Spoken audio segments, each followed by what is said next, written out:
सुशासन का खुल गया पोल, चाहे पीटे जितना ढोल। अब जिस तरह से बीजेपी के माननीय विधायक ने भ्रष्टाचार की पोल खोल कर रख दी है, अब तो सत्ता पक्ष के लोगों को जवाब देना चाहिए। लेकिन विपक्ष के तौर पर हमारी बस एक ही सलाह है और हम जो सुझाव दे सकते हैं वो यही दे सकते हैं कि नीतीश कुमार जी अनुभवी नेता हैं। बीजेपी की संगत में आकर आप अगर गलत ट्रैक पर चले गए हैं तो देखिए, किसी मंत्री में, किसी विधायक में किसी तरह का असंतोष नहीं है। मदन सहनी जी ने, ज्ञानेंद्र सिंह ज्ञानू जी ने अपनी बातों को रखा है। सरकार के संज्ञान में मामला आया है, हम जांच करवा रहे हैं। नमस्कार, आप देख रहे हैं बिहार तक। मैं हूं आपके साथ सुकन्या सिंह। गुरुवार का दिन नीतीश कुमार के लिए बेहद चैलेंजिंग रहा। सबसे पहले तो मदन सहनी ने अफसरशाही की बात कहकर इस्तीफे की पेशकश कर दी और उसके बाद जो बीजेपी के विधायक हैं ज्ञानेंद्र सिंह ज्ञानू, उन्होंने आरोप लगा दिया कि भाई जो मंत्रीगण है वो चरम पर खूब यहाँ पर भ्रष्टाचार चल रहा है। ट्रांसफर पोस्टिंग में लेन देन का खेल जो है वो धड़ल्ले से चल रहा है। इसके बाद ऐसा लगा कि क्या एनडीए सरकार आराम से बिहार में चल रही है? क्या नीतीश कुमार की जो सरकार है वो ठीक ठाक तरीके से बिहार में चल रही है? क्या तमाम मंत्री जो हैं वो खुश नहीं है? सबको कुछ ना कुछ दिक्कत है। किसी को अफसरशाही से प्रॉब्लम है तो किसी को भ्रष्टाचार से प्रॉब्लम है। और इन सब के बीच पूर्व मुख्यमंत्री जीतन राम मांझी का बयान भी सामने आ गया। जीतन राम मांझी ने कहा कि जो आरोप मदन सहनी ने लगाया है वो बिल्कुल ठीक है। इसके बाद बिहार की सियासत में चर्चा तेज हो गई कि क्या बिहार सरकार में मंत्रीगण जो हैं वो भ्रष्टाचार में लिप्त हैं?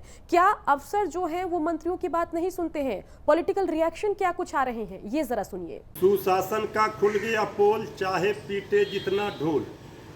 अब जिस तरह से बीजेपी के माननीय विधायक ने भ्रष्टाचार की पोल खोल कर रख दी है, अब तो सत्ता पक्ष के लोगों को जवाब देना चाहिए।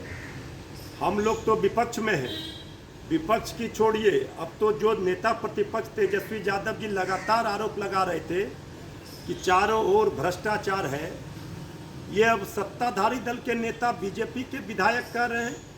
हम जो सुझाव दे सकते हैं वो यही दे सकते हैं कि नीतीश कुमार जी अनुभवी नेता हैं। बीजेपी की संगत में आकर आप अगर गलत ट्रैक पर चले गए हैं तो अभी से भी वक्त है, सही ट्रैक पर आइए ना।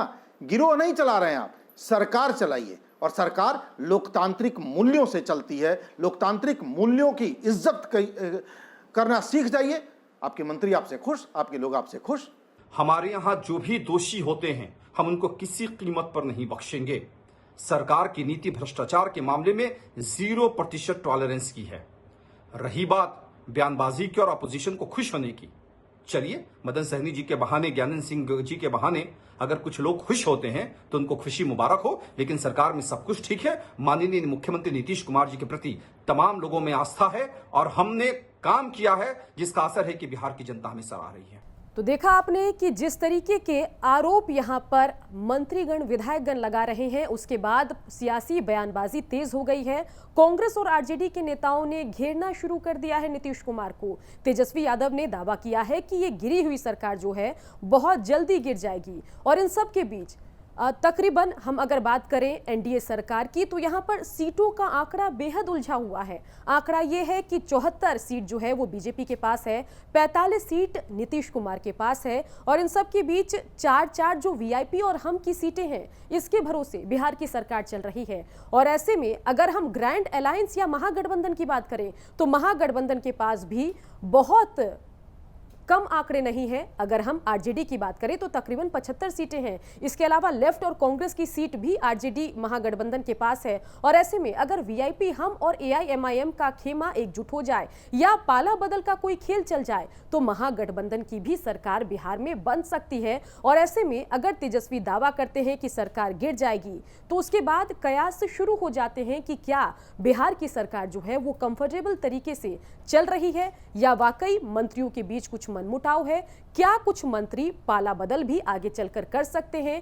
क्या जीतन राम मांझी का नीतीश कुमार पर, नीतीश सरकार पर भरोसा है या आगे चलकर वो भी महागठबंधन में जाकर कोई तख्ता पलट का खेल कर सकते हैं? तो अभी बिहार की सियासत जो है कोई भी करवट ले सकती है। आप बिहार की खबरों के लिए देखते रहिए बिहार तक।